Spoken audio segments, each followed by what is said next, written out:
Merkezi Münih, Almanya'da bulunan Dünya Uygur Kongresi 4 Mart'ta ABD'nin başkenti Washington'da yeni bir ofis açtı. Açıklamada Dünya Uygur Kongresi Başkanı Dolkun İsa, ABD hükümeti, ABD Kongresi ve uluslararası kuruluşların Doğu Türkistan konusundaki anlayışlarını arttırmak ve ABD'deki faaliyetlerini canlandırmak için yeni ofisi açtıklarını söyledi.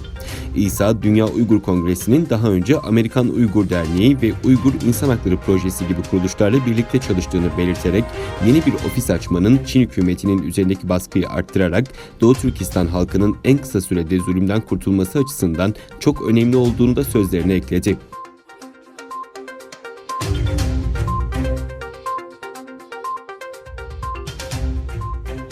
5 Mart tarihinde ABD Devlet Meclisi binasında Avrupa ve Amerika Birleşik Devletleri'nin Uygurlar hakkındaki ortak endişeleri konulu özel bir oturum düzenlendi. ABD Senatosu Dış İlişkiler Komitesi ve Washington'daki AB ofisi tarafından ortak düzenlenen toplantı, AB'nin en yüksek insan hakları ödülü olan Şaharov İnsan Hakları Ödülü'ne hak kazanan Uygur İnsan Hakları savunucusu ve iktisat profesörü İlham Tohti'ye ithaf edilmişti. İlham Tohti, ABD'deki kızı Jawhar İlham'ın özel davetlisi olarak katıldığı toplantıda Senato'nun kilit üyeleri ve Washington'daki Avrupa Birliği ofisi personeliyle Amerika Birleşik Devletleri'nden muhabirler ve bazı uluslararası medya kuruluşları katıldı.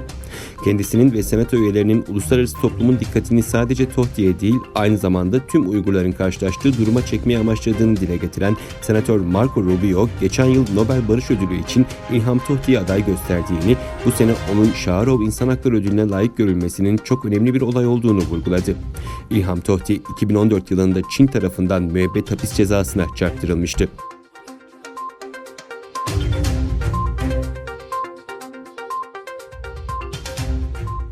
ABD'de halihazırda istihbarat ve güvenlik birimlerinde yasaklı olan TikTok uygulamasının tüm devlet memurlarına yasaklanması gündemde.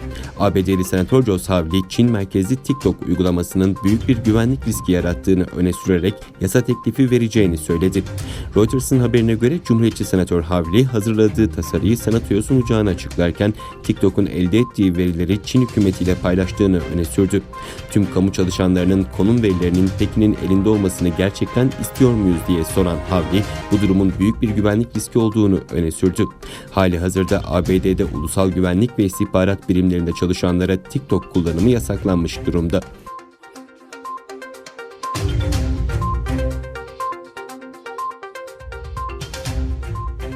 Cumhurbaşkanı Recep Tayyip Erdoğan ve Rusya Devlet Başkanı Vladimir Putin, İdlib'de ateşkes sağlanması konusunda uzlaşma sağladı. Erdoğan, ateşkesin 5 Mart gece yarısı yürürlüğe gireceğini açıkladı.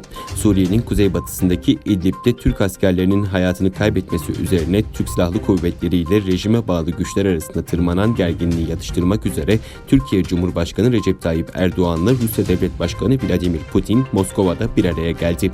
Yaklaşık 5 saat 40 dakika süren görüşme sonrasında ortak bir basın açıklaması yapan iki lider, İdlib bölgesinde ateşkes sağlanması ve M4 karayolu çevresinde güvenli bir koridor tesis edilmesi yönünde uzlaşmaya varıldığını açıkladı.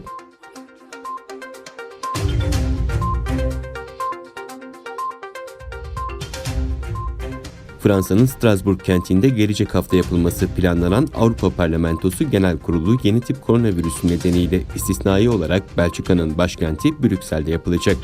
Avrupa Parlamentosu Başkanı'nın Twitter hesabından yaptığı açıklamada Avrupa Parlamentosu'nun raporuna dayanarak 9-12 Mart'ta Strasbourg'da toplanacak Avrupa Parlamentosu Genel Kurulu'nun koronavirüsü COVID-19 nedeniyle istisnai olarak Brüksel'de yapılacağını belirtti.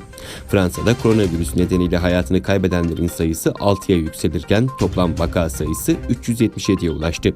Ayrıca koronavirüse yakalananların sayısı dünya genelinde 93.000'e çıktı. İran'ın Mazanderan ve Gilan eyaletleri yeni tip koronavirüsü tedbirleri kapsamında girişlere kapatıldı.